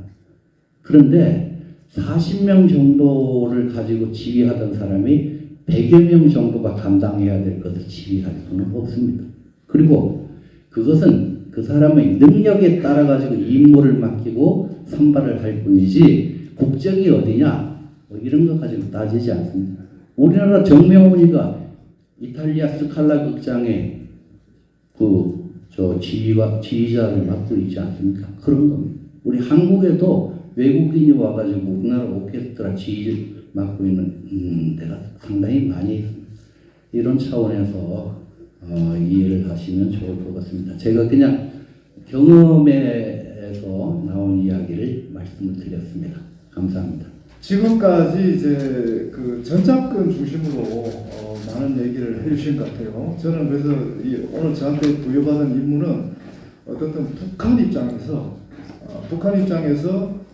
이 NDS를 과연 어떻게 바라보고 있을까, 어떤 인식을 하면서 어떤 대응을 할까, 그 관련해서 그냥 짤막하게 제 소견을 한번 공유를 해볼까 합니다. 제가 북한 연구를 지금 2년째 합니다. 그래서 저는 뭐 북한 전문 기자 생활도 했고요. 또 정부기관에서도 일을 했고, 또 지금은 뭐 테뉴어 교수로 있지만 어떻든 쭉 이렇게 북한을 관찰을 해왔습니다. 하면서 오늘 이 주제와 관련해서 이 토론문은 별도로 그냥 참고하시고요. 토론문 관계없이 꼭 필요한 말씀만 드리려고 하는데요. 북한은 한국군을 굉장히 무시했습니다. 여러분 잘 아실 겁니다. 뭐 가장 최근까지도 사실 북한은 한국군의 영향을 굉장히 무시했죠. 그 무시한 이유가 결국은 미군에 종속되어 있다는 이유 때문이죠. 한국군이 뭘 할 수 있느냐? 뭐 전시작전권을 말할 것도 없고 모든 결정은 거의 미군에 종속되어 있다. 이런 인식을 갖고 있었죠. 한마디로 굉장히 우습게 본 거죠. 그리고 이제 북한이 핵을 갖게 되고 또 갈수록 지금 핵 역량을 고도화하고 있는 그런 상황에서는 한국을 더 무시를 한 거죠. 자, 근데 이제 만약 이 NDS에 나와 있는 이런 방향대로 우리가 운전석에 앉고 미군이 조수석에 앉는 방식으로 진행돼서 정말 우리가 제대로 된 그런 억제력을 갖게 된다. 그걸 북한이 과연 그런 방향으로 갈 것으로 예상하고 있을까? 저는 그렇게 안 봅니다. 또 저러다 말겠지. 저는 그렇게 봅니다. 그래서 이거는 이제 김율수 그 교수님께 대한 바로 질문하고 연결이 되는데, 과연 이 지금의 NDS가 지속적으로 유지되고 실효성을 갖게 될 것인가? 정권 교체되면 그만이다. 저는 그렇게 봅니다. 북한. 그래서 북한이 지금 이 NDS라든지 콜비 차관보 방한과 관련해서 한마디도 안 합니다. 보통 예전 같으면 이렇게 말 한마디 가지고 비난하고 뭐 어떤 식으로 이렇게 반박을 하고 그럴 텐데 지금 단 한마디도 얘기 안 합니다. 이 NDS와 관련 얘기, 콜비가 이런저런 얘기했는데 전혀 뭐 한마디도 안 합니다. 그걸 또 우리 이제 북한 연구자들은 여러 가지로 좀 해석을 하고 있습니다. 그 해석 중에 하나가 그 피해가 얘기를 안 하고 있잖아요, 지금 그죠? 이게 이제 김율수 이제 교수님이 발표한 내용이 나와 있지만, 뭐 미국도 그렇고, 뭐 중국도 그렇고, 일본도 그렇고 다 지금 비핵화 얘기를 안 합니다. 오직 오히려 우리가 지금 계속 그 공식적으로 한반도 비핵화 얘기를, 아니 북한 비핵화 얘기를 계속 얘기를 합니다. 그러니까 북한 김정은 입장에서는 저는 상당한 수준의 목표 달성이 됐다고 인식할 가능성이 높다고 봅니다. 여러분 잘 아시지만 북한은 핵 보유, 사실상의 핵 보유로 인정받는 게 가장 우선적인 목표였습니다. 그 목표를 향해서 다양한 전략을 구사했는데 지금 가만히 이렇게 보니까 다 그냥 뭐 비핵화 얘기는 설금설금 그냥 다 이렇게 그 접는 순서로 지금 가고 있는 거죠. 그래서 이제 이제 북한은 핵 보유를 포기할 가능성은 거의 없다. 이렇게 인식을 지금 하고 있는 거고, 그건 북한의 의도대로 지금 그대로 지금 가고 있다는 거예요. 그래서 제가 북한 매일 노동신문을 아침마다 읽고 분석하고 언론하고 공유하면서 제가 이제 언론에 많이 코멘트가 되고 있죠. 근데 그거는 제가 이제 한두 해 본 게 아니라 한 20-30년을 계속 노동신문을 읽고 또 해석하고 축적해온 제 나름대로의 지식과 경험에 따르면 사실 북한만큼 또 이렇게 분석하고 이해하기 좋은 나라도 없습니다. 어떻게 보면 제가 보는 맥락에서는 지금 김정은은 이 트럼프 정부가 트럼프 대통령의 이게 지금 권력 누수 현상, 어떻게 보면 트럼프 대통령의 어떤 힘이 빠지고 있다는 부분에 굉장히 저는 주목하고 있다고 봅니다. 굉장히 주목하고 있다. 그런 맥락에서 우리가 지금까지 애써 얘기하고 있는 NDS의 어떤 지속 가능성에 대해서 굉장히 저는 북한은 좀 회의적으로 보겠다는 말씀을 드리고요. 자, 그래서 제가 이제 이 북한의 이제 최종 마지막 결론이기도 하면서도 김일성 교수님께 또 최종적인 질문을 드리고 싶었는데, 지금 북한의 선택은 하나밖에 없습니다. 오직 핵무력을 강화하는 밖에 없습니다. 이거는 이 미국을 상대하고 대한민국을 상대하는데도 유리하고, 이른바 자기들이 어떻게 보면 혈맹이라고 하는 러시아를 상대하고 중국을 상대하는 데 있어서도 이건 핵밖에 없습니다. 이건 핵무력을 고도화하고 갈수록 어떤 뭐랄까요, 다양한 전쟁 수단을 다각화하고 강화하는 것만이 김정은은 대한민국을 상대하는 게 문제가 아니거든요.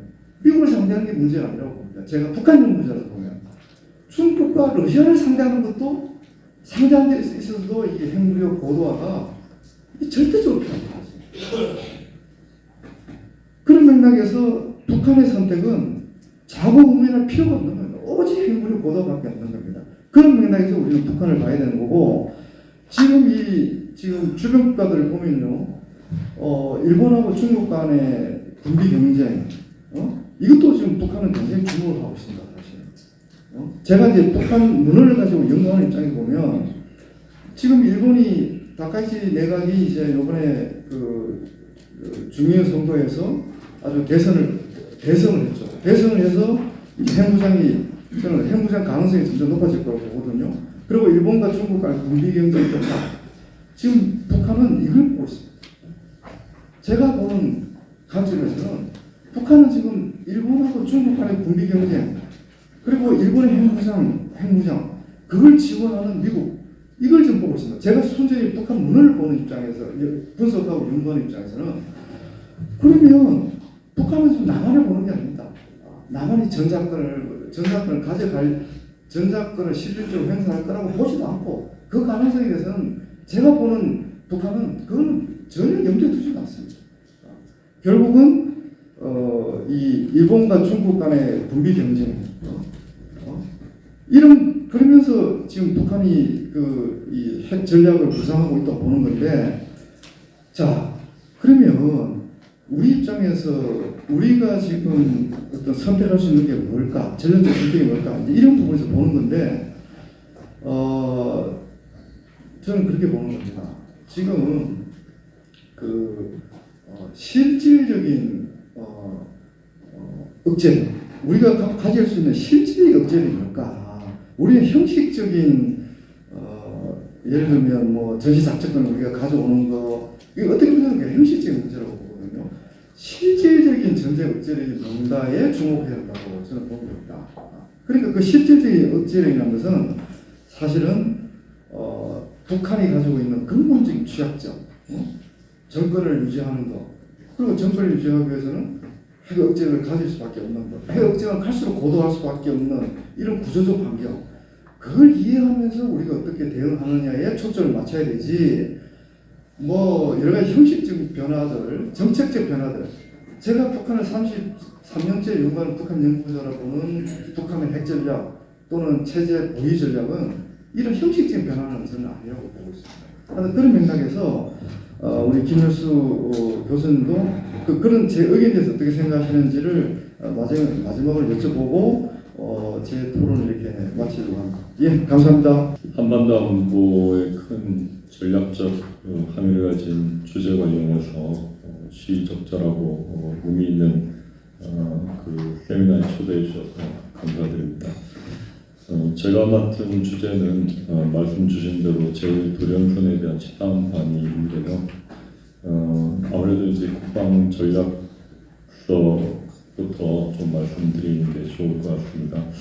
그 동맹국들의 집단적 네트워크를 통해서 제1도련선을 원천 봉쇄해 중국의 영내 어떠한 그 현상 변경 시도도 엄두내지 못하도록 강력한 거부 억제력을 확실히 다지겠다. 이것이 핵심 요지였다고 저는 생각을 합니다. 중국은 그 집단 방위를 그 단순한 그 방어선이 아니라 자국의 부상을 막으려는 그 아시아판 나토로 보고 있습니다. 제1도련선은 그 중국의 수출 물동량 대부분의 그 통로이고, 그래서 막힐 경우 당연히 그 국가 생존에 큰 위협으로 인식하고 있습니다.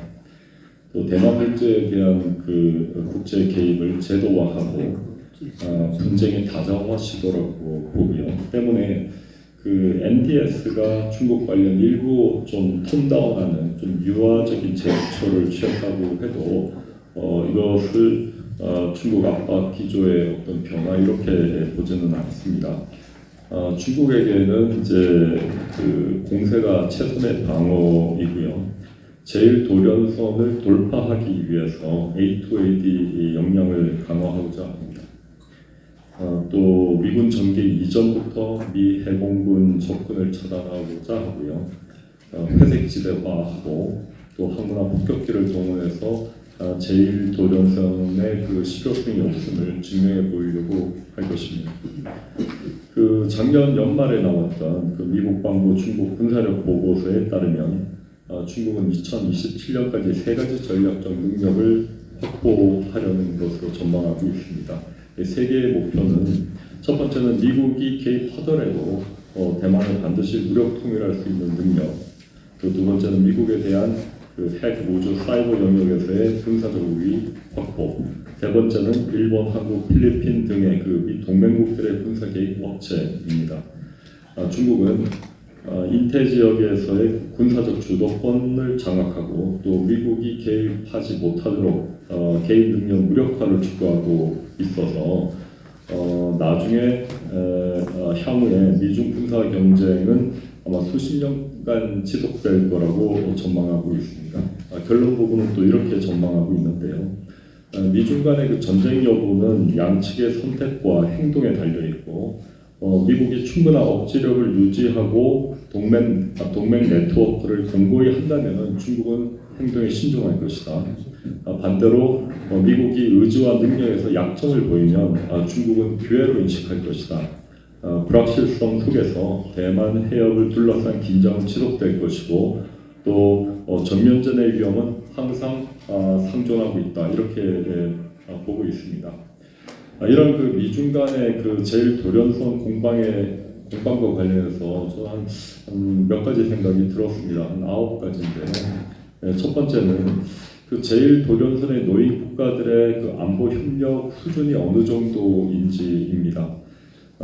그 NDS에는 이제 컬렉티브 디펜스를 집단 방위, 우리 국내 언론에서는 집단 방위로 많이 이제 사용하고 있는데 국제 정치나 군사학에서는 이거를 방위나 방어로 이렇게 혼용하는 경우가 많습니다. 공간적인 범위 또 전략적 의미에서 차이가 있습니다. 방위는 목적, 방어는 행동입니다. 방위는 또 국가나 특정 지역을 보호하고 유지하는 개념으로서 나토처럼 조약에 근거를 둡니다. 방어는 적의 공격을 물리적으로 저지해내고 막아내는 대응 행위입니다. 현재 미국을 중심으로 4개의 격자망으로 구성되어 있는데 4개의 격자 국가들 간에 그 법적으로나 제도적으로 직접적인 연계는 없습니다. 그래서 현재 집단 방위가 정확한 표현인지 아니면 집단 방어가 정확한 표현인지 우리의 좀 연구가 필요하겠습니다. 또 두 번째는 미국이 생각하는 평화를 중국이 수용할지입니다. 그 NDSN 이제 decent peace라고 이렇게 표현을 했는데 이것이 이제 뭐 적절한이든 뭐 괜찮은이든 아니면 품이 있는 평화든 어쨌든 이제 미국이 중국에 이런 제안을 했지만 미국이 생각하는 평화의 조건과 내용을 중국이 수용할지 좀 의문입니다. 미국의 전 세계 GDP 비중은 50년대 때 50%대에서 이제 작년에 이제 25%이고요. 작년에 이제 중국은 20% 정도 따라 붙었습니다. 2014년에 시진핑 주석은 광활한 태평양은 미중 두 강대국을 수용할 만큼 충분히 넓다라고 말했는데요. 이는 사실상 서태평양 지역에서 중국의 핵심 이익을 인정하고 영향력을 나누자는 이제 말이었습니다. 그래서 중국에게 품이 있는 괜찮은 평화는 아마 서태평양에 반분하는 거라고 저는 생각을 하는데 미국이 이를 수용할 수 있을지 당연히 어려울 거라고 생각을 합니다. 이제 세 번째는 제일 돌연선에서 누가 창이고 누가 방패일까입니다. 미국은 힘을 통한 평화를 내세우고 있고 적어도 미국의 그 한 해 국방 예산이 중국보다는 2배 이상 많습니다. 중국은 대규모 합동작전 경험이 부족하고 또 미국 주도 네트워크로 포위되어 있고 또 미국과의 전면적 리스크도 있기 때문에 중국의 제일 돌연선에서의 군사력 전개에는 좀 한계가 있겠습니다. 또 최근에 언론 보도도 있었다시피 그 짱요샤 전 중앙군사위원회 부조색의 낙마한 명분 중에 하나가 분패입니다. 그래서 중국군 내부적으로도 많은 문제가 있겠습니다. 그럼에도 중국의 국방 예산은 지금 계속 증가하고 있고 또 군사력도 계속 비약적인 성장을 하고 있습니다. 이는 팩트이고 때문에 미국은 중국에 대해 그 승리를 확신하거나 낙관하지는 못하고 있는 것 같습니다. 그 NDS에서 적재했듯이 미국의 대중국 실질 목표는 중국이 영내 어떠한 그 현상 변경 시도도 못하게 하는 데 있다라고 했는데 어감상은 매우 공세적인 창 같은 느낌을 받지만 저는 미국이 방패를 친 듯한 그런 느낌도 받고 있습니다. 이제 다음은 이제 미국의 대중국 정책이 어떻게 변할지입니다.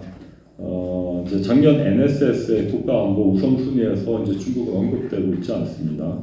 26년 NDS는 이제 미국 정책 결정 그 커뮤니티의 그 서반구 본토와 서반구 방위 우선 목소리하고 또 중국 억제를 포함해서 인도 태평양 개입 목소리하고 좀 혼재되어 있다는 느낌을 받았습니다.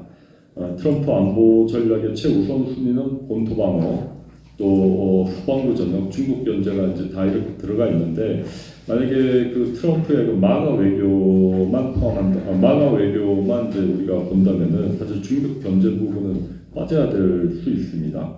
그럼에도 포함되어 있고 또 어쩌면 이제 미국의 대외 전략에 지금이 어쩌면 그 과도기일 수 있겠다라는 생각도 해보고요.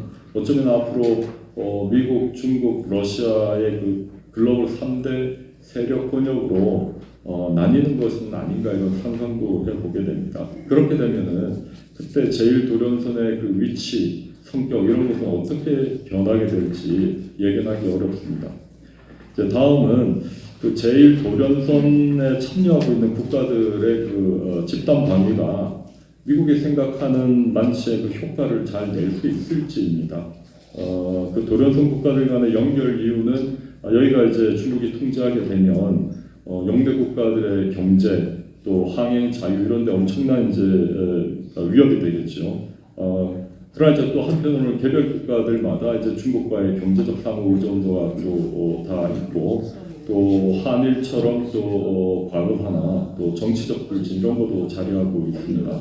또 무엇보다도 군사적으로는 이 도련국들은 이제 미국을 중심으로 한 양자 동맹이 이제 4개가 모여있는 집합체이기 때문에 사실 통합된 지휘 체계는 없습니다. 그래서 미국이라는 공동의 그 매개체가 없다면 이들 국가들이 한 몸처럼 움직일 만한 어떤 이유가 있을까 이런 생각을 해보게 됩니다.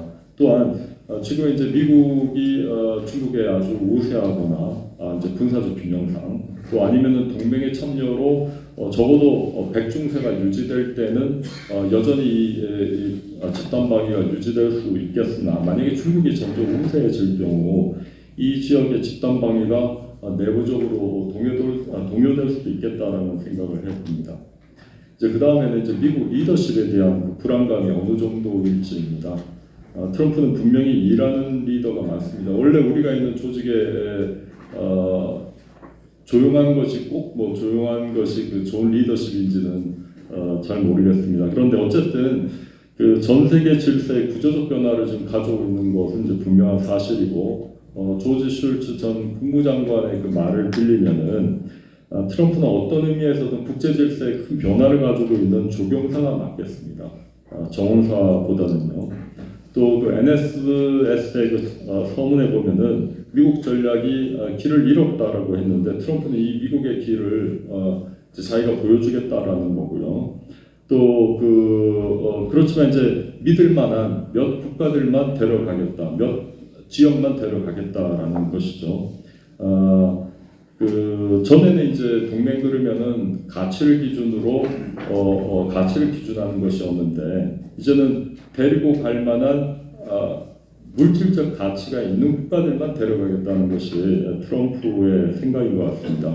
또 트럼프 대통령의 그 NSS 전문에 보면 미국은 가장 성공한 국가이고 또 가장 강력하고 존경받을 만한 국가이다 이렇게 적시하고 있는데 미국의 자존감 또 그 자부심, 의지 이런 것은 이제 많이 강조되고 있지만 국가 미래의 어떤 비전, 확실성이나 안정성 이런 것은 조금 덜 느껴지는 것이 오늘 그 많은 분들이 얘기하시는 것과 공유할 수 있겠습니다.